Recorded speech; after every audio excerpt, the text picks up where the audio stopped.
think you should give that to a stranger.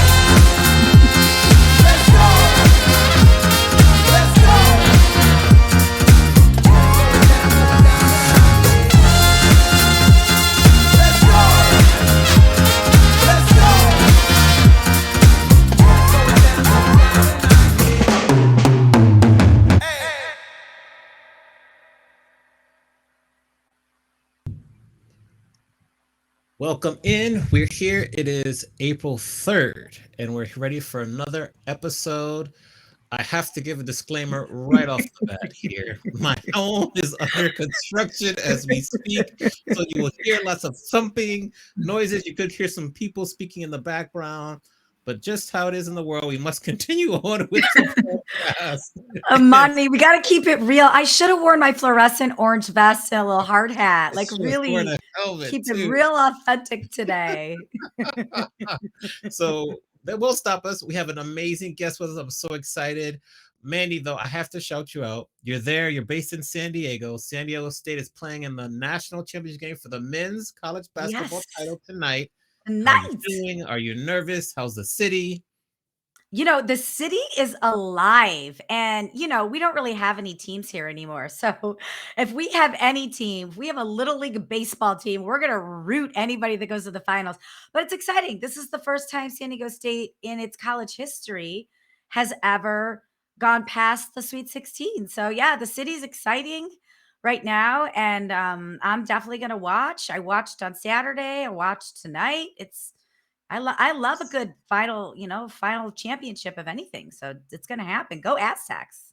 Go Aztecs. I'm rooting for them. I'm going on record right now. Oh, So good. Good. amazing. I was excited when they made that shot. I screamed, startled my dog when I screamed, but still they didn't go out. Aw. So, yes. Now, how should we introduce our guest for today? She's an amazing person in the industry, lots of experience. How do you think we should introduce her and bring her out from the green room to the main stage? Ooh. I mean, I think we should just allow some of your construction to pound on the walls. Give her a drum roll. Do a construction drum roll. No, I think she speaks for herself. I mean, she's a trailblazer in the events and meetings world. She's been in the industry a really long time.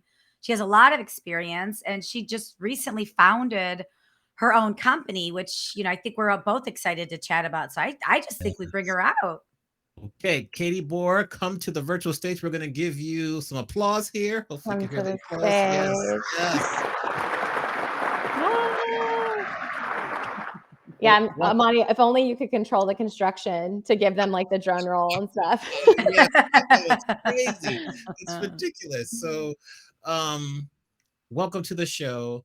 I mean, we're going to kind of go all over with our questions, but my question is that what was the inspiration behind going out on your own, starting your own business, and you started during the pandemic as well, if I recall correctly. You were right at the Yeah, beginning. well, like we were like in it. We were coming out of it. So, yeah, first of all, thank you both for having me. It's so awesome to be here with two people that I respect, I follow, I trust your voices in the industry as well. So it's awesome to be among both of you today. Oh, thank you. Yeah. So, okay. So asking how I started my company or why did we do this thing? By the inspiration, and how did you have the courage to start it in a relatively rough time period for Yeah. them, really? Yeah, I love to tell the story because I do think that sometimes as founders that you kind of can polish your story, and you can like write the version of it that sounds really good in like a few sentences. And so I'm trying very much to stay authentic to what was happening at that time and not polish it because I think that the truth of it is what inspires other people to follow their callings, the things that they might have inside of them that they want to do. And I feel like that's one of my purposes in the world is to help other people pursue what they believe that they're supposed to do. So I had a great job in the industry. I was working for Alhi as the VP of events and experiences, and we had really navigated COVID in a really profound way. We had the opportunity to help people move forward through their meetings. And with our CEO, Mike Dominguez, I had the opportunity to really support him in helping educate the industry and how we come back and come out of COVID. And that was a really incredible experience, even in light of how difficult that time was for a lot of our industry. And during that time, I got the opportunity to do something in that role that I hadn't really gotten to do before, which was to help guide other hospitality professionals through something new, something that we hadn't done before, something that was with a lot of limitations. And I realized how much I loved innovating within restrictions. Mm. Also, how much I loved helping people figure out new ways of doing things. So I was doing a lot of consulting. And um, in the 6 months before I started my company, which was July of 2021, I just started having that feeling where I was like, oh my gosh, I've got to do this. And I remember where I was sitting in my house when I was like kind of journaling and meditating and starting my day. And I just felt like I was given like July 1st, you're going to start your company. And in full transparency, I didn't know exactly what that company was going to do, but I knew a lot about who I was and what I believed my work in the world was. And I also always trusted in my career that when I know that I'm supposed to do something, I have to act. And once I act, it's like the rest of the path reveals itself. So I started having this feeling of just like almost like I couldn't not do it. And what I was really intrigued by was the opportunity to help hospitality professionals do their jobs better. And I was also very like drawn to how do we amplify and make meetings have even a bigger, deeper purpose that is even beyond maybe what we see as the point of a gathering. Like we as event professionals always work backwards from why are we gathering? You know, if you're a good planner, you start with the objective.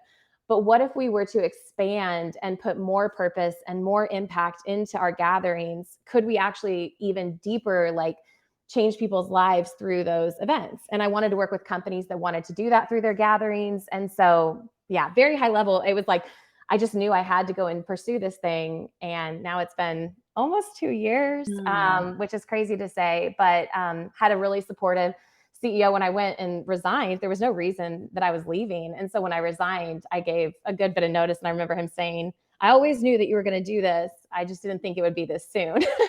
And so, Oh, that's but great. you know, it's amazing to have a supportive boss like that, and somebody that was my second time working for him, and somebody that's been a strong mentor in my life and always has recognized what's inside of me. So, long answer to your question, but there you go. Great answer though. Yeah. Mandy, you had a follow up, I think. Well, I love that. I just want to point out, call out a couple nuggets that you just dropped like a loud mic there of like, when you feel a calling to something, listen to that and Mm. act on it.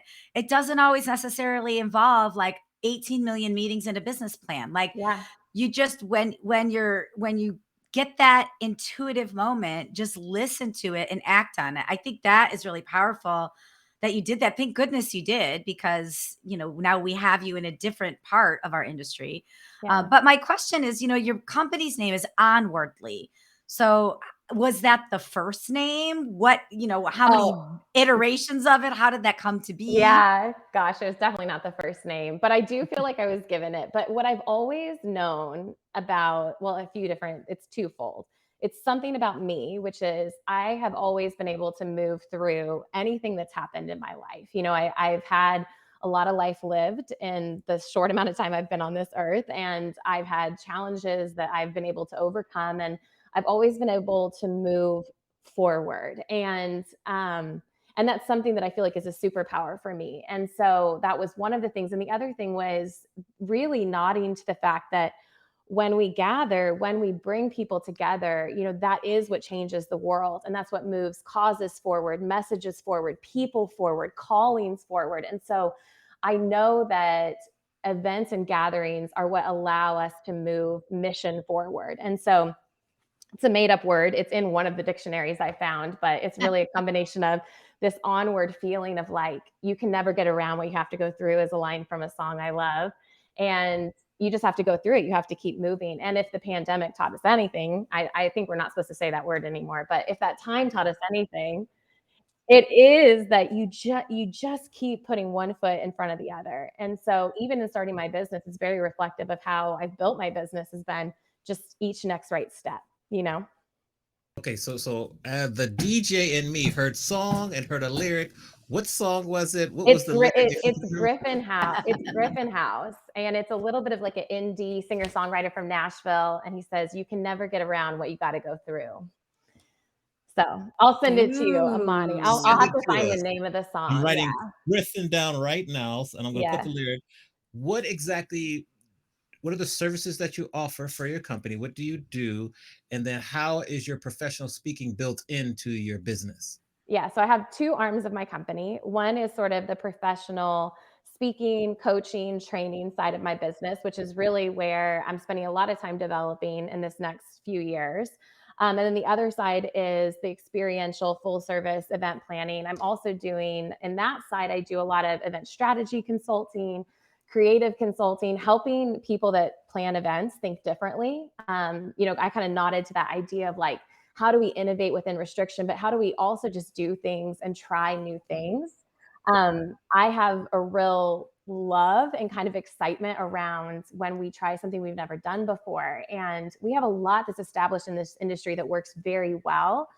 And there's always the opportunity to say, what if we tried something new? And so I have some event planners that I work with that my job is just to help them think about how they accomplish something differently than they've done. So kind of those two arms. I have a few key clients that I work with that I do full service event planning and experiential design, have some consulting clients under that, and then building out the speaking side of my business, coaching, really helping hospitality professionals do their jobs better. And I think on a personal level, even more deeply kind of discover what they're meant to do in the world. Because I think so many of us are the slashes. I talk about this a lot. Like there was this like Mm, trend that came up a few years ago where yes. everybody had a slash, right? Like you were chief creative slash chief operating slash, freelance graphic designer. All the Chiefs, yeah. Yeah, but Yeah, yeah. now I feel like the slash is actually like that's all of us. Like we are all slashes. And I think so many of us have an appetite to have not just one thing going on, but to have multiple facets to our career and the way we make money and the way we interact with the world. So I love helping people discover that too. One more follow up, and then I'll turn to you, Manny. But you mentioned slashers not too long ago. 4 years pre pandemic, it was looked down upon. You Yeah. can't do that. You need to Yeah. focus on one thing. How were you able to hear that, but still keep putting one foot in front of the other and become a slash and thrive as being a slasher? Well, I don't know that I knew I was overcoming something, to be honest. I don't know Mm, that I necessarily knew that that was looked down upon, but I can completely understand the sentiment, which is that, you do want to have something that you're an expert in, something that you specialize in. And, we were even talking before the call about the 10,000 hours and the Malcolm Gladwell principle of being an expert in a space. But what I can tell you is that for me, I am most lit up when I am multifaceted and when I am working in different disciplines, all connected back to what I know my purpose is. So there's like that underlying thing that gets you out of bed in the morning. So that's normally something very lofty and big. It's not like, oh, I just love to do budget spreadsheets or I love to, you know, like send BEOs in. It's something deeper than that, but all those facets that you do, all the slashes that you have should always connect back to that. And I think I think that time really did help people find ways to maximize their time, kind of you have these fractional work coming in, which I think is the future. I do think that's the future of work. You've got fractional CMOs. Like, whoever thought that that would be a thing? mhm. So, I mean, I think I just see it in my own work. And for me, that's really the right path. And I see it in a lot of other people too, the more I talk to other humans. So, Yes, yes. And I think I'm a big believer of the multi buckets, yeah, because yeah, there are some days, and it's a lever thing, right? There are some days, some economies, some periods of time where you want to pull one lever down and let that other level sit idle. And there are other times where you want to pull that other level down and lift the other one up. So I think it behooves all of us to really take a look at, what do you love and how can you be a slasher? I think being a slasher is the cool kid club. I think Yes. I think it's great that you sit in that space. I have a question going back to something you said about how you help hospitality professionals do their job better and how you help event planners look at new ways of doing things. Do you have a case study or a business story about, you came into a situation and a client was doing something one way completely, and then you revolutionized or collaborated with them, and now they're doing it a completely different way, and it even surprised them or surprised you? yeah. So I have an agency I work with in Dallas, and my job for their team, I mean, I think that my job is called event strategist, I think, but really my job is to come in and ask some hard questions and then present outside the box solutions. So we had a sales organization that was doing a 1 day training. So people paid to come to the training. It was a like day and a half event.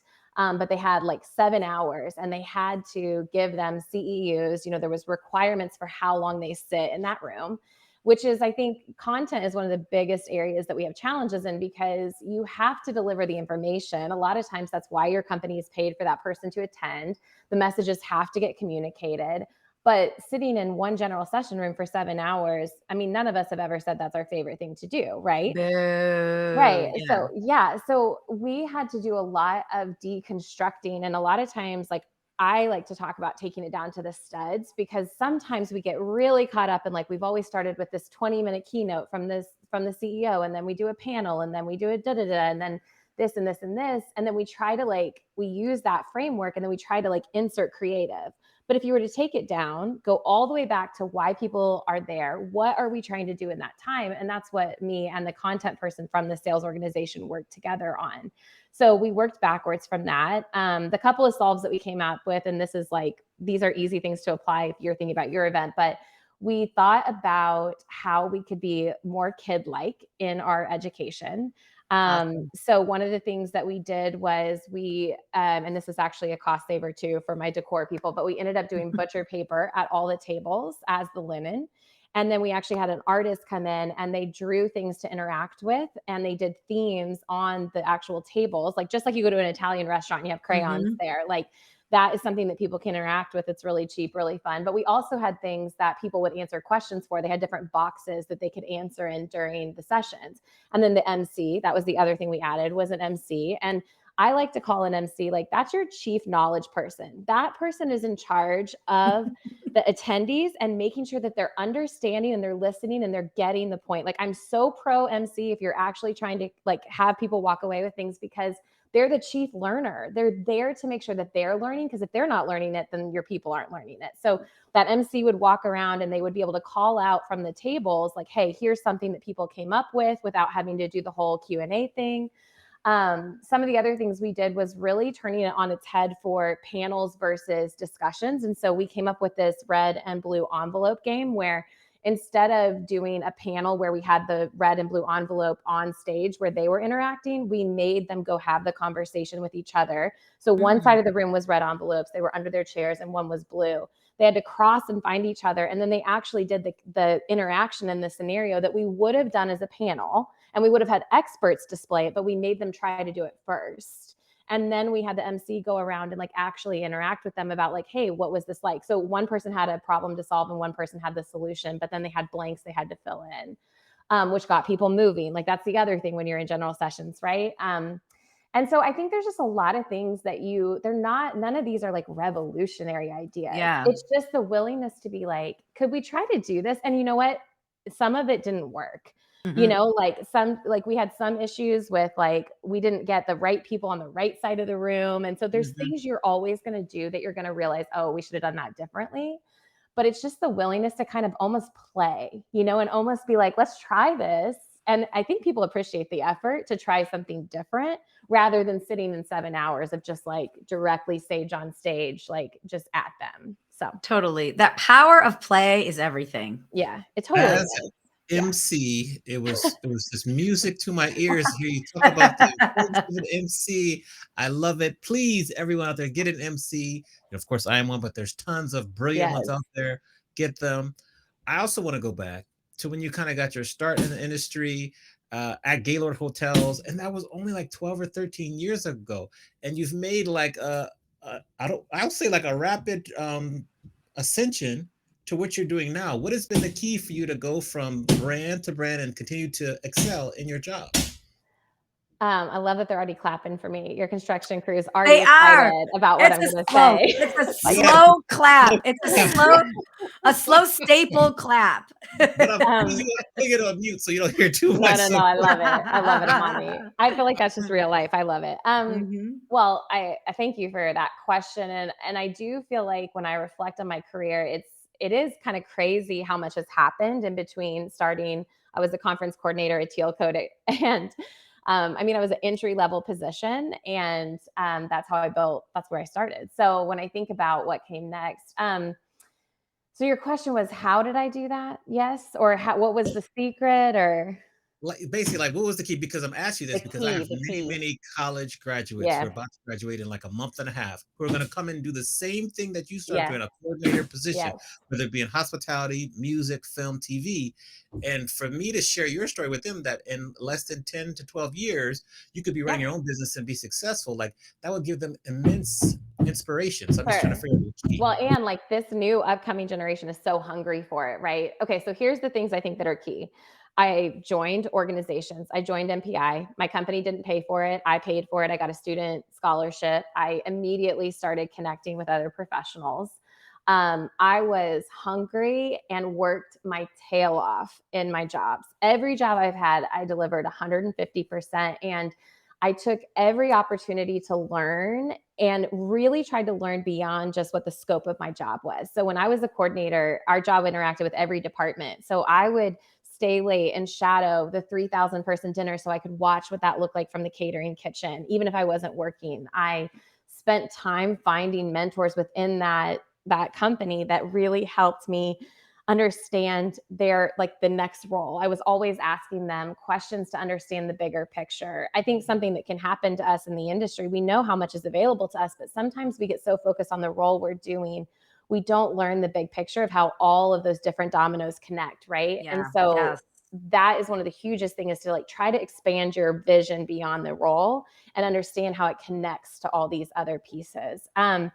I also spent a lot of time getting to know myself and what I was good at and what I really got lit up by doing. And I had mentors in college that really instilled this in me, and I'm very grateful for that, because a lot of times you can't just say I want to go and get like a vice president job unless you know who you are. Like the secret is, if you know who you are, what lights you up, then it's almost like it draws it to you, but you also know how to chase it.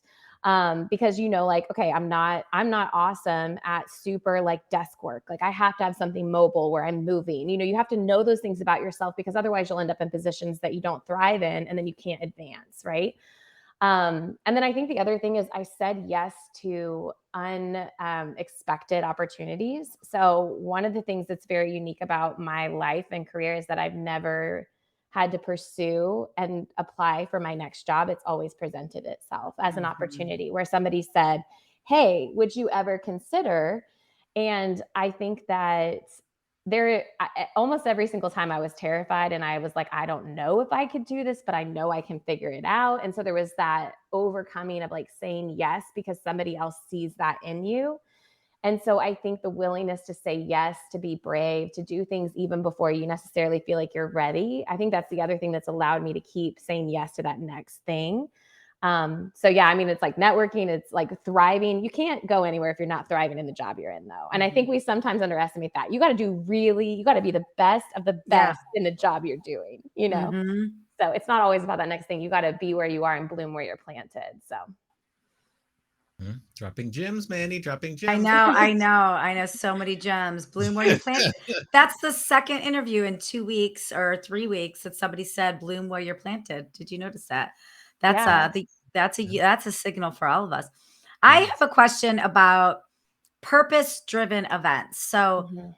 this is a hot topic in the world, and I think in companies too, because Gen Zers, or the generation younger than Gen Zers, really want to work at a purpose driven environment. They want to be in a purpose driven culture, and therefore those of us in the events and conferences world Yeah.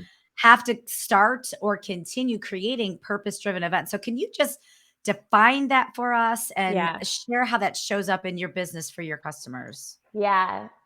I think that it's like everything in my life, it's twofold, it's slash. There's a lot of like different pieces to it. So there's the purpose driven event side, which is that we want our events to be more than just 3 days contained to four walls. And so, purpose for me, when you look at a purpose driven event, can be that you want people, like I talk about, I want to design experiences that people tell those stories 5 years from now at their dinner table. And they're like, oh my gosh, I was at this event 5 years ago in San Diego. They put us in air balloons, and then we did podcast recordings up in the air. And then, we got down to a winery, and then we did a tasting. It's like, you want that story to be told. And even if they don't remember everything they learned, they remember that connection. You want it to go beyond those four walls. You also, I think, as an industry, we're doing really well at thinking about our impact to purpose, like sustainability. How do we give back to the community? How do we have, a climate neutral event? Like, what does that even look like? And nobody was, that's such a new and important thing for us to be looking at. And all of that for me is purpose beyond just like the objective of why you're gathering people. But I really like to talk about purpose driven customers and clients too, because I've realized how sometimes it's like rinse and repeat for the events we create, but it's always different because of the people that you work with and the clients Mhm. that you're supporting. And I like to work with clients who care about how the work gets done. And that's like the way that I always define that, because purpose for me is like, you're working with people every day, you're treating them as human first, and you're still getting to accomplish, the work. You're taking care of every single level of vendor that you're working with. You're kind when you're on site. Like, the hotel doesn't want you to leave because they love your team so much. Like, that for Mhm. me is about, that's connection to purpose, because it's about like remembering that all of us are like humans first, right? And that's one of my company core tenets. And so I think about how the work gets done also is about the way that we remember what's important. And if we run up against a challenge that we can't, there's something that's really frustrating, or, this vendor falls through, or something doesn't work out, it's like, I also believe that everything belongs. And we come back to like, why did we decide to host this event? And how can we focus on those core things? So those for me is like, it's also how the work gets done. It is the purpose of the company. And I'm also finding that a lot of companies, they're creating products and innovation that want to solve bigger world problems. So I just did a Mhm. brand launch for an amazing company called Label Coin. And they are a crowd-funded sourcing app that actually helps with like fans buying shares of songs. But their overall goal is to end artist poverty, because they realize Aw. that musicians and artists aren't getting paid for their songwriting process. So they're like, what if we could crowd fund this, get them 5 songs sold with a shared platform? And then ultimately, though, their goal is to do that for so many artists, the artists don't have to have second jobs. They don't have to do that. So for me, working with a company like that, like, I'll be scrappy. I can serve in such a way in my like experience design and what we do, because I'm so lit up by the mission of what that company wants to do. Mm. Yeah. So for me, there's like sort of this like hybrid combination of all those things, but I love companies that have a bigger purpose to what they're doing. So Label Coin is one of them. That was a really fun launch I did a few weeks ago. I You love you that. mentioned you mentioned the artist poverty. That's a big topic. We talk about the music business classes that we do. So Yeah. that's like two for two there. Music to my ears. I wanted to also mention, hey, that play on words too. Music to Yeah, my you ears. didn't even pay me for any of this, Amani. Like, you didn't even like feed me these lines. This I was meant to know. be. So I Hey, know. She's laying it out for you, Amani. Serving it up. Serving is up the standos. you've used the word brave 2 or 3 times during our chat just today. What's your definition of brave? Uh, I mean, I don't know who gets coined this phrase, but it's the do it scared. I don't know who ever said that first. There's a lot of authors that say it now. But brave to me is like doing it scared. It's like, it's the jumping off the building, even when you're afraid and you're not sure exactly what's going to happen. And I think doing it scared is doing it without knowing the full outcome. It's like enough faith to take action, even if you can't see the whole runway. So that's what I would Okay, define brave as. I like that Well, definition. yeah. Excellent. Go And ahead, man. well, I think being brave and scared is what most entrepreneurs, so most of us feel Mhm. when we start a business. So in July, you will have been at this for 2 years. So what was a moment when you started your business or in the last 2 years you've been the most scared, and what was the most triumphant moment in the last couple of years? The first day that I woke up and like woke up after I had quit my amazing job with great people, and I didn't have any emails because nobody knew I existed yet. There was no like, I didn't build my company leading up to this. Like, I really had a clean, because I had such a um, all encompassing role. Like, it was like stop and then start. And that morning, I remember like opening my email and not having any meetings, any emails. And you're just like, what have I done? And there's that moment of just like, it's the not knowing what you're supposed to do next. It's the sort of like, nobody's telling you. You don't have a one-on-one with your boss to go through your metrics. So I feel like that first day, I mean, I was pretty scared for like 45 minutes. And then I think it was, and you just kind of have to go through it and be in it, and then you just start taking each next right step. Like I think I set up QuickBooks that day. I think I, built a page on LinkedIn. It was like you just have to start putting things in motion. Um, and then I think like the triumphant moment for me, I mean, honestly, like every day I feel triumphant in the way of just like, you're still doing it. It's sort of that Mm. like, because you do wake up every day as an entrepreneur and you have to bet on yourself. But I also think like even today, I had something come up where I have a client that was affected by SVB. And so they've delayed all of our payments. We're still moving forward, but there's like this thing I counted on that isn't there, which is completely out of their control and they're figuring it out. But I had that really scary moment today. And I just sort of like I actually went and got ready for this. And I took a shower for you guys. Lucky you. And Thank Thank you're you so you. so welcome. much. So You look welcome. real fresh and clean. Thank you. I am. But I was in there and I was just thinking about like back to the gratitude moment of like, that you're going to figure this out. This is like, you could use this to it could affect your whole day. You could get terrified, you could have it make you paralyzed, or you could just keep moving and you could just Mhm. you're going to figure it out. And if it goes away, it goes away, and then you're going to find the next thing. So I think honestly, like every day I wake up, I feel blessed to be doing this, but I also try to take a moment to like acknowledge like you're still going, you're still doing it, it's still Yeah. happening. So You're moving onwardly, yes, just like your yes, company. Yeah. totally, yeah. Mhm. So How have you begun to like acquire clients and find clients and start to grow your business, over 2 years because you're very busy and sometimes it takes people 4 to 5 years to grow their business. What has been the key for you to start to grow pretty quickly?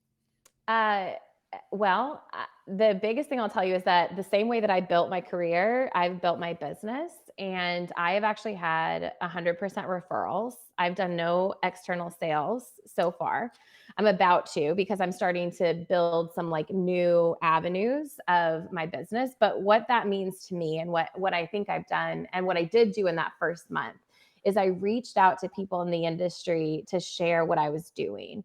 And Mandy, God, I remember like Mandy came up to me. We were at an event in September and she was like, just anything you need. If you want to call me and you want me to connect you to somebody, like our industry is so good about lifting one another up. And what I'll tell you is you have to stay connected and deepen relationships before you want something. And even if you don't know why you have, like, I like to say that and there's a few people that if they were to hear this, they'd be like, you got to work on that. Cause I try to think about it. But if you tell somebody, I'd love to have coffee with you, I'm going to follow up with you and set a call, like you be the one that sets that call. Cause we do it all the time in this industry. We say that we should connect and we don't connect.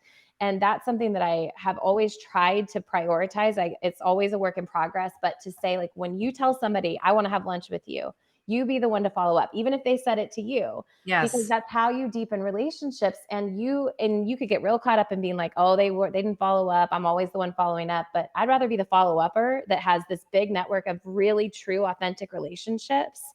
And the other thing I think is that I'm always willing to also give, and it's mutual. Like I'm so quick to be like, can I connect you to somebody, can I follow up with you on this? Like I want to help other people move what they want to do in the world forward as well. And so it's a two-way street. But I think that, and I'm just now starting to work with actually launching my company and working with a social media company. And that's been a whole journey and process. But I think that the way that my business has been built has been very organic. And I'm really grateful to say that. But I also know that it was the 15 years leading up to it that allowed that to be possible. So, Ooh, I love social media is something I didn't know anything about until I wrote my book. And then I had to learn trial by fire the power of social media. And I'm yeah. still learning that. So, what are some tips and tricks you've learned in the short time you've been working with your social media company? Have they given you anything out of the gate that you are like, oh my God, I didn't think of that? Or, oh Well, my God, I don't want to do that kind no, of thing? Mandy, first of all, I think you do great at social and you could give way more tips than I could. But I'm going to I tell you, agree. like, I don't know anything about social. And so it's hiring experts in the space that you need help. Like, Yes, good I have advice. always used social to connect with, like, personally, and I like sharing what I'm doing, but I definitely get very singular focused at events and I'm not good at taking photos. I'm not good at capturing things. So I hired a company called Nuna. They're actually hospitality professionals, former hospitality professionals, and it's Noona. And they provide a membership monthly model. So they work with me. We do a monthly thing. But the one thing I'll tell you that they've taught me and they've reflected to me is like, you just got to be as authentic as possible. So, like for Truth. me, Yeah. like, what I told them when we first got on a call is I was like, don't make me do a TikTok video where I am lip syncing to something. Like, that is not me. I'm going to look terrible, but it's also just not something that lights me up. Like, that doesn't Yeah. excite me. But there are people that does, right? So that's Yeah. great for them. And they said, no, no, no. Our whole purpose is to figure out who exactly you are in the world and to just show that through your social media. So that's been like Mhm. the biggest, I think that was the biggest thing that comforted me through the process was like they wanted to reflect my own voice. But my, we are so quick to hire accountants, tax people. We're quick to hire people to help us with our calendars. Da, da, da, da. But like social media is one of those things that, like, yeah, I had to pay somebody to help me with that because that is not my gifting. So, And if you don't like it, that's the other thing. It's like, if you don't like to do it, I think as yeah. business owners, we think we have to do everything. It's like, make a list of everything you don't like and Yes. outsource that and invest. And even if you think you don't have the money, the amount of time you get back in your Yes. day to actually do really good things in your business, it is worth every penny. So Yes. I'm glad you brought that up because I think that's a big Yes. mistake entrepreneurs make. Yeah, that's great. Yeah. Yeah. And I think social media, Amplify. yes, and I think asking, like, what people wanna hear from you. So having mirrors where you can say, like, "What would you care about?" or "What sort of content do I generate that excites you?" Like, that for me has been a good exercise, and it's been surprising, like, when I ask friends and people, I'm like, "What do you actually care about and what do you don't?" Like, being willing to be vulnerable and have them be like, "Girl, if you post another picture of your dog, like, I don't care." Like, Yeah, you yeah. get one dog picture a month, but like, okay, fine. So I can hear that. But then they say, like, what is actually adding value and what do I do that you would care about? I think having friendlies that you can ask that to has been helpful for me in defining where I want to go moving forward. So, That's yeah. good. Agree. A Agree. friend audit is always good Oh, for yeah. sure. Yeah. Friendlies. Friendlies was a term you said. I like it. You mentioned that you're getting ready to start some new avenues of business for your Yeah. company. Are you open to sharing what those avenues are? Can you Yeah, I share? can I can go like really high level. Okay. So, Okay. Ooh, so hot off the I know. presses. So I have a podcast in the works. I was just telling Mandy and Amani that that was like very inspiring to see what they've done over this last year. So I have a podcast in the works, and because I've realized that that's the way that I love to express myself is through my voice, and that's something that Friendlies wrote. They were like, if you can just get on and talk about some things, like that would be great. So that's something that's in the works that should happen in the next few months. I'm starting something called the Muse Sessions. So MUSE Muse Sessions. And they're going to be these mini coaching blocks. So something that I find with like working, I've had amazing executive coaches and amazing guidance in that space. But sometimes it's really hard to be like, okay, I'm going to hire an executive coach for a year. So I've got these 4 to 6 week blocks that are going to come out to work with me one on one. And I call them Muse sessions because something that I love to do, but is also a superpower, is to witness and to see people and to help call up in them what they're meant to do and to ask them questions that guide them towards what their next right step is. And so those will launch this summer, and that'll be an opportunity to work together just for this like focused 4 to 6 weeks. They're going to be in a price point that I feel like, an up and coming emerging professional can do. And so I'm really excited about that. And it'll only be for a select block of people for that 6 weeks. And I'll probably do those like every other quarter. So that allows me to really focus on that. Yeah, those are like the two big projects that I'm working on. And then I'm also building a couple of workshops that I am hoping, well, I already have one that I'm doing, but I'm hoping to make more public. So helping experiential agencies and event agencies. We kind of talked about this, but think differently. And how do they actually like agencies a lot work in this way where it's like, I'm the rooms person, I'm the content person, I'm the creative Mhm. person. So, Silo, yeah. yeah. And so how do you train all those different professionals to ask questions that allow them to work together, and so that your answer isn't, oh, I don't do that. I don't touch content. I do this. Mhm. And so really helping people foster their own creativity and to help solve their clients' problems is something that I'm super lit up by. And so, and something I've always loved helping my teams do. And so doing a couple of those sessions, I'm doing one for an agency this summer. And so I'd like to do that kind of more broadly for people as well. I love that. Interesting. Now, how do you make time for yourself for creativity? I know I think you talked about meditation earlier and you talked about journaling, but creativity is such a huge part of your business. Yeah. What do you do to give yourself creative space? I will tell you that's probably been my weakest thing this last quarter is the white space, because I was actually sort of like on to myself last week because I got back from 6 weeks of travel and I was working on this creative proposal for a client, and I was just like out of steam, like I had nothing. And so Mhm. that, burnout or being really, really tired, like when you realize you're like that, like your creative little button is like off. That's like one of the first Mhm. things that turns off, even though that's the thing that lights me up the most. So for me, what it's looked like is a lot of rest. It has been doing just like things that have nothing to do with work. So Mhm. going to see live music, walking around. I live in Nashville. I love to see live music, going to walk my dog, reading. And sometimes it's reading fiction. Like you don't have to read a book on creativity to be creatively inspired, Yes. Yes. um, I was actually hiking yesterday, and they did this thing called I was hiking or Saturday at this park called Edwin Warner, and they were doing this thing called a story walk for kids.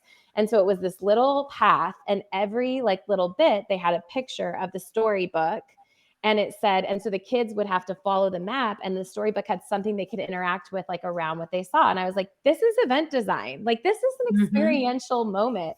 And I'm out there with my dog just hiking, but that for me like inspired this idea to do this like story walk and do that in the trade show. And I was like, oh my gosh, that's amazing. So I think that it's not overextending yourself to the point that you don't have any space left. And that's something as a business owner that like starting to say no to some things is something I really need to work on. And especially coming out of this first quarter of business, I'm like, all right, girl, you got to practice what you preach. So Mhm. having more white space to be able to generate is a big thing.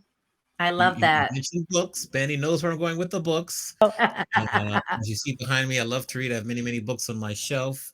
If you were going to recommend 3 to 4 books that you feel people should stop what they're doing right now and start to read them immediately, fiction or nonfiction, Oh, what books come to mind? it's And you can go so 5 if you need to. I love to read too. Like you can't see it, but I have probably like 500 books behind me. So, okay, first War of Art is Stephen Pressfield. It's one of the I best love that books. book. I love that was, Uh, I read that to write my book, like, yeah, and I know yes, Monty did I too, I yeah, try to read yeah. it once a year. If you have something inside you that you want to create, that you want to do, that book will help you understand the creative process. Big Magic by Elizabeth Gilbert is about creativity as well. And she has this concept of riding with fear in the car. There you go. Big Oh my Magic. I god. don't Monty think I don't think you're gonna have my next two, but I just finished a book called Heart Boss by a woman named Reagan Walsh. Do you know her? I know her, she's from Ohio, and I love her. Yeah, that's a great I book. read Yeah, this book in 2 hours on a flight, yeah. and Heart Boss is all about shedding your shoulds, and it's really geared Mhm. towards women, but it has a place in all of our lives. But she just makes it really simple. It's a quick read. It's easy to process. And then I just started a book that my one of my executive coaches did, and oh my gosh, I have to pull it up to tell you what it's called. That is Um, okay. That is okay. Keep. but so her name is Hillary Augustine, and she talks about the currencies that we have in life. Okay, it's called the Ooh. currency paradigm. And the Ooh. tagline is a new way to exist for the empath, the executive, and the edge walker. And this book is so revolutionary. And she talks about all the different currencies that we interact with in our world. And it's a little book, and it's like a meaty book. So I'm only through like 2 chapters because I read like one a week and just sort of like interact with it. So There you We go. love a I good book love it. recommendation. Like you've given us 2 or 3 right here. We're gonna have to go to Amazon right away Well, and look and then them up. for those of you listening, not watching, as Katie was talking about her book recommendations, Amani was literally pulling them off his shelf. So 3,000 miles apart, Amani had Yes, almost all of her book 2 of the 4, recommendations. 2 of the Yeah, 4. that was Great minds, amazing. great Yeah. minds. Yes. Now we come to the portion of the show where we flip the script and you can ask both Mandy and myself questions. Any question you Mm. want. So who are you gonna ask first, and what will the question be? Okay, I'm gonna ask Mandy first. Okay, so my question is, what is one thing that's scaring you right now that you know you need to do in the next year? Ooh. Well, I It could have be 2 big or small, anything you want. Yeah. Yeah, I mean, I have 2 things. I feel like, I talk about this every show. One of them is I have to investigate and activate monetizing my content. I Mm, have so much content out there, whether it is a speech that I gave, and we have our video, we have a great video editor, Corbin Bravo, and he edits all my videos for me. And I share that with clients. That's part of my speaking package is I give them some video cuts. But I never repurpose it in a way where it can, like you were talking about your coaching mhm. blocks earlier. I do these huge group sales coaching sessions for hospitality professionals all the time. But, they may not want to be in a whole room full of like 300 peers to Yeah. get coaching. They may want some one on one, and they may purchase a block of 3 or 4 videos that may activate something in their life too. So I need to find a way to monetize, not find a way. I need to make time to investigate and Mhm. activate the monetization of my content, which I have thousands of videos at this point. Yeah. So that scares me because it's just something I need to do. I don't know if it scares me or if it's just on my brain. Is it because of the Um, time it takes, or is it I haven't prioritized making time for it yet, yeah, because there's just all these other things that are going on. But I will second half of the year, and then I'm love it. also launching another podcast myself called Sales Tales, modeled after Nice. my book, Oh, and yay. that feels a little scary because Yeah. Amani and I have had such great luck with this, and I've had such a great experience, and I can't expect Amani to do every show with me. It's like I've got to fly on my own and do my own Yeah, podcast, which I know I need, and I just want to talk to more directors of sales, vice president of sales, chief sales yeah, officers, just about sales nerd stuff. So, again, exciting but scary. So those are my two totally. scary, exciting things. That's a great question. Well, it's so good. Mhm. Amani, I really would love to hear the same question, but then I have another question for you. But can you answer that one too? Yes, yes, I guess so. Scaring me would be we get a Those construction. people banging on that wall. What it's gonna look like when it's done. Right. Like the diversification of my revenue streams, particularly the professional speaking side. Like I want to grow that. I know it will happen. I just don't quite know how. So that's kind of scaring me. And then Yeah. just continuing to get the high quality DJ gigs on a global scale.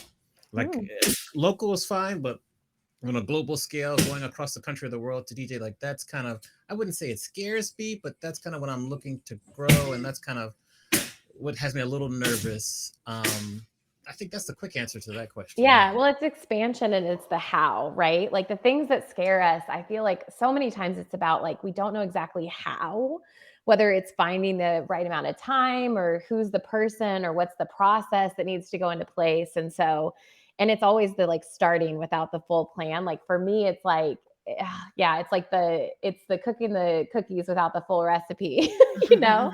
I like Um, that. Yeah. but when you know when you want to go, I do think that our paths like present themselves. So, okay, so Mhm. Amani, my follow-up question to you was Okay. so one thing I talked about was about knowing kind of like what gets you out of bed in the morning and underneath everything you do, the connection with students, your purpose as a DJ, your speaking, like what is the thing that is like your deep purpose in the world? Mm. Okay. I'll answer that three different things. Okay. One, if I'm DJing a gig, it could be in a club, it could be a wedding, it could be a corporate event, and I cut the volume, but people are still singing along and they keep singing along, that fills me up. I love that. Very Aw, Mm, that's good. that's number one. that's Number good. two, what you probably can relate to with the work you're doing with that one organization is that there's a huge knowledge gap in the music industry between new, mid-tier, even experienced artists, and I want to say like the labels and just more experienced people in the industry. There's a huge knowledge gap. So for Yeah. me, filling that knowledge gap is like really important. That gets me out of bed because I really want to do that, which translates to my students, which is number three. And it's just seeing my students learn in class, seeing the growth of them from beginning of the semester, say January to Mm. May, and how then they come back 2 or 3 years later, like, you know what, when you talk to us about this piece of the business in terms of hospitality or making presentations or networking, it really was true because it's helped me out with this and that. So those are the three things that really kind of help underneath everything that I do, help me get Yeah. You every rattled that off too. That's good because not everybody can say that Yeah. so fast. yeah. And like, I love the transformation of your students. And it's probably things that are unexpected, because like there's so many things we offer in the world and we don't know that they're profound, but they're profound to the person that's receiving them because how you show up, Amani, is so authentic and the things that you say are so true to your experience and you share so, from such a genuine place. Like, that's what's changing your students' lives. So that's so good. I love Yeah. that. Thank you. Now, Um, go yes, ahead. Do you have sir. another question for us? You have another question because you look like Okay, you're. so this one's like off the wall, but Ooh, we love that. Mandy, I Yeah. want to know what you were like in high school. Oh my God. I That don't is know why. That's just like the question I have. oh my That's a God. very That easy question. it's such a great question, and it's probably gonna shock you. I almost failed high school. I was the worst student. Oh my And God. it wasn't because I was dumb. I'm obviously not dumb, No. but I was really bored. And so Mm. like there would be a math teacher and I would do all the homework in like the first like week. And then I would sit in class and clown around. I was voted class clown and class daredevil, but like then Wow. I would like haze the teacher, which is not cool. So then I would get kicked out of class. I spent a lot of my high school in the vice principal, Mr. Bernie Kroviak's office, eating Brock's candies with bubble gum in the middle because they didn't know what to do with me. I was a cheerleader and I gave back to the community. I coached cheerleading and gymnastics at my grade school that I went to and stuff. So like I played softball. I was involved in stuff, but I was not like I was not a good student at all. I was very chatty. I'm sure you're not surprised by that. But That one but doesn't surprise me, but I would never yeah, have expected the the rest of it. I was a bad student, and in fact, one of my girlfriends who I'm still friends with, I was like I had this stupid pride thing, like, where, like, if you said something mean to my sister, I was gonna beat you up. I never got in any fights, but one of my girlfriends from high school, grade school, high school, who I still talk to this day, she told me that when we were in high school that she called me borderline badass, which I was like, "Oh my God." And I Wow. remember like shoulder checking a girl in my cheerleading uniform and her books went everywhere. Like I have Yeah. flashbacks of this, but it feels like years ago. Like Wow. yeah, anyways, I was a different person then than I am now. I mean, I think I was fun, but I was like a bad kid. I was a bad student and Wow, not and you were yeah. the shoulder checking thing, like, we should be a lot more scared of you than I I know. realized, No, like, don't. I couldn't shoulder check now to save my life, but and I that's forgot that. I amazing. blacked that out. So yeah, Yeah. that's what I was like. What were you like in high school? Me? Yeah. Oh gosh. Then Well, you, then you, Amani. I was Yeah. a late bloomer, so it took me a long time Mhm. to find my place in the world. I was in choir and I was pretty nerdy, and I didn't go through puberty till Aw. very late in life, so I was not that attractive. It took me until I was like 17 to have a boy ask me to any of our dances, which was my senior year. So I was super involved in church and I had a really close group of friends. I went to a high school with 1,200 students. So it was easy to not stand out. But I felt like I was just really lost because I feel like when you're really good at like talking, connecting, like you don't always find your place. I was not athletic at all. But I don't know that people tell you like, hey, you're actually going to be really good in the business world. Like, I wish that teachers did a little more of that of like, hey, I know this doesn't belong in middle school and high school, but it will, I promise. Mhm. But I was always really kind and I was a really good student. I was like straight A's. I've always followed the rules. So, but I really Man. didn't feel like I found myself until college. So I was just like a little bit lost. And I just felt like not, I wish I could go back and be like, hey, it's going to be all right, girl. You're going to find your way. So, but Aw. I was just a little bit of a little nerd that just was a late bloomer. So, I was a late bloomer too. We all find our way eventually, yeah, some totally. sooner than Yeah. later, Yes. Yes. Late bloomer Amani, here. you Late were bloomer here. too? A little bit, yeah. I played sports. I played like soccer. A lot of was really big in soccer. A little basketball too. Was in the jazz band, so I had a lot of like extracurriculars that kind of I was like, I wasn't really the popular kid. I was like on the periphery of the popular kids, so Mm, kind of right there, whatever. But I worked a lot during school. Like I worked all the mm. way through high I did school. too. I worked too. I did too, yeah. Yeah, Yeah. so a lot of work. But then once you get to college and you kind of figure it out, maybe find yourself a little bit, you kind of, Katie, you kind of almost answered the question already when we were going to ask you if you could go back to your younger self, right when you're graduating from Oral Mm, Roberts University and mm. give younger Katie some advice. What would it be? Is there anything you want to add?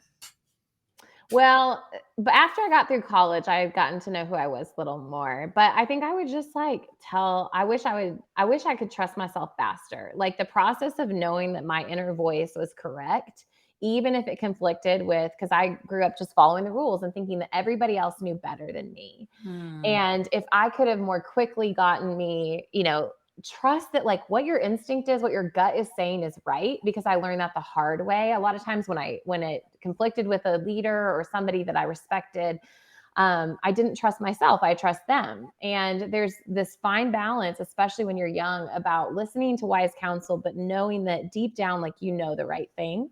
So I wish if I could have amplified my small, kind of still small voice or inner knowing a little faster, it probably would have saved some heartache. But everything belongs, and I'm grateful that I very deeply trust my gut now, and that's I've guided me through the last few years. But I think I'd be like, you know best, girl. Like deep Mhm. down, when you get that like nervous stomach and you're like, oh, I just don't think that feels right. You're right. You're totally right. So It's a powerful compass, that yeah. Correct. intuition. Mm-hmm. Yeah. What do you want to learn next, and what is next for your business? Like where, like looking ahead 3 to 5 years, like Mm. what are some more skills you're trying to attain, and where do you see your business then? Well, the next few months, I'm focused on learning the financial side of my business and how to Mm. maximize taxes and accounting. And I've kind of made it this far, sort of like knowing just a little bit, but I need to know more because I need to know where we're growing to and what we're creating. Um, and I think the other thing I'm learning is like what I want to build towards and build a team towards. So I do know that I don't just want to be a sole proprietor. I know that I don't just want to be a single solopreneur, but I want to be really clear on what I'm meant to build in the world before I start adding people to that. So I feel like this year is about like what is the expansion and in what category, since I have so many slashes, what category are we going to expand? Mhm. And Mandy, like you, I'm learning about online content and how do you create that and record things and build things in a way that you make it accessible. So that's another kind of area for growth for me too. Love that. All right. We will toss it over to Mandy for the final question as we've come to our Oh, time or whatever. So, Mandy, I'll let you kind of close it up and then we'll say our goodbye. So, go ahead, Mandy. Stumper. Okay, I want to go back to general sessions and coming out of COVID. I know we're not allowed to mhm, say COVID, pandemic, all the things, but I've noticed a trend in what our behavioral attention span will allow, going mhm, from working in our PJs and changing laundry at lunch to actually going to a physical meeting and then having to interact all day. So, what trends are you seeing in the marketplace, or maybe you're creating some of them, that mhm. changes the programming a little bit to accommodate like that succession of being working from home and now being face to face for 3 days in a row, 12 hours a day? Yeah, I think it's super focused on individualization. So the ability to show up even at a reception and have a lot of different things people can interact with, like building quiet rooms, introvert rooms, building ways to interact that you're not forcing the whole group to be on the dance floor. Is there a way that they can see the dance floor but sit in a room and play board games? Is there a way that Mm. um, like the individualization and the honoring of people's, I think, increased social anxiety, a little bit of like, I feel like all of us got a little truer to ourselves. And that means that we're solving, and we've always been solving for multiple learning facets, but even solving for the way that people want to show up at group events, you know, that includes like, how do you take care of the non-drinkers? How do you take care of the people who might want to be in their room for free time? So you still have to accomplish objectives, but the individualization side, and along with that, like a lot of choose your own adventure. So can you still Mm, accomplish your objectives with letting people choose what they interact with and the way that they do that? So do you have a general session that's offered in 4 different ways? 4 is probably a lot. Let's say 2 different ways. So do you have one that's outside in the morning and one that's inside and it's interactive? Or do you have like, just how do you deliver content in a way that allows people to choose that interaction? Which is a lot more work on us. And I think that's the thing that's hard is to do this. It's taking a lot more brain power. We're not just yeah. recycling what we've done previously. And then I think just finding a way to incorporate, continuing to do this, but to incorporate, like, if people come and just watch a stage, what I find people saying in surveys is, I could have sat at home and sat on my Zoom and just watched Mhm. that speaker. Yes, So yes. that's our challenge. Why the heck are they even coming to this event? And it's to interact with each other. And we fill time so much, and we don't even give them the reason that we brought them together in the first place, which is to interact with one another. So you have got to have opportunities for people to network. You've got to have planned serendipity. You've got to have organic ways that people are constantly connecting. But if you bring them in and they could have sat at home and done it, I think we're failing as event professionals. And so Mhm. I think that's the biggest thing on surveys that it's like we've got to protect against, because Mhm. that's the thing that people feel. I could have sat here and then had dinner with my kids every night and I didn't have to come in for that. So why are they Yeah. coming in? That's great. That is astute and definitely relevant. I love that. Yeah, excellent answers. So, Yeah. Katie, just want to thank you very much for spending time with us, sharing lots of wisdom, ideas. Some of the ideas you had really have gotten me thinking. So, we appreciate that. Yeah. Congratulations on your Thank you. business and how you're going. And just let us know, both in the audience in the chat and Mandy and myself, how we can help you continue to grow. We're excited to see your journey. And just thanks for being a beacon of light in our industry. Thanks, Imani. Thanks, Uh, Mandy. and and how can people stay in touch with you? I know we've got your LinkedIn Have a scrolling, link but in the how else chat. can Yeah. we find you? LinkedIn. I'm also on Instagram, which I'm working on. So you'll see even more content on in the next, few Exciting. months. But yeah, LinkedIn is probably the best way. And then, yeah, you can find me through there, and I'm happy to connect. Awesome. Thanks for Awesome. making time. We love talking Thanks, with you. all. We can't wait to see what's next for you. We're going to put you back in the room. Stay there. So, round of applause there for Katie. Excellent job there. Okay, Mandy, we're done. The construction's still going on, but however, we were able to I manage love with the it. mute button. Thank goodness for the mute button. Who do we have next week? That's who we have. We we have we have a firecracker next week. If you don't know anything, or if you're interested in swag or global gift giving, you are going to want to tune in. We have Hildy Isaacs, who's the owner of Geiger Swag, and this woman, not only does she know so many interesting things about swag and gift giving that's out there, but in a later phase in her life, she started a whole new content and social media strategy. And I love watching her because she's doing it all the right ways, and she's pretty interesting. So she'll be here next week, Hildy Isaacs. Awesome. Well, thank everyone for watching, both live, watching the replay. Next week, we'll have an official announcement about the podcast and where you can find it. It's in process right now. So I'm just waiting for a couple of confirmations. Okay. We're gonna we're gonna leave here with that. Thank everyone for watching. We will see you next Monday, 1 p.m. Pacific, 4 p.m. on the East Coast. Take care, everyone. Happy week. Bye. Thanks, everybody. Go SX. Okay, hold on. Stop.